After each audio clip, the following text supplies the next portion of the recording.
எங்கள் அப்பாட்ட நான் 10 ரூபா கிஃப்ட் வாங்கிட்டு வர சொன்னால் 2 ரூபா கிஃப்ட் வாங்கிட்டு வந்திருக்காங்க. அதை நம்ம ஓப்பன் பண்ணி பார்க்க போகிறோம். ஃபர்ஸ்ட் கிஃப்டில் எனக்கு அழகான ஜேசிபி கிடச்சிருக்கு. ரெண்டாவது கிஃப்ட்ல எனக்கு சுத்துற பம்பரம் கிடைச்சிருக்கு. எனக்கு ஒவ்வொரு கிஃப்டையும் பிடிக்கும் போது ஆர்வமா இருந்துச்சு. ஏன்னா புதுசா இருக்கு. எல்லாமே நல்ல ஒருத்தோட கிஃப்டா இருக்கு. 2 ரூபாய்க்கு இவ்வளோ டிஃப்ரெண்டா கிஃப்ட் வைப்பாங்க நான் எதிர்பார்க்கவே இல்லை. ஜாலி ஜாலி, எனக்கு 2 ரூபா கிடைச்சிருக்கு. சந்தோஷமா இருக்கு.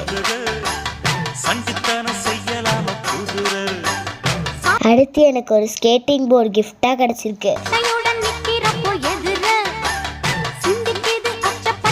லாஸ்டா எனக்கு ஒரு 5 ரூபா கிஃப்டா கிடைச்சிருக்கு. எனக்கு ரொம்ப சந்தோஷமா இருக்கு. இது எல்லாமே எனக்கு கிடைச்ச கிஃப்ட்.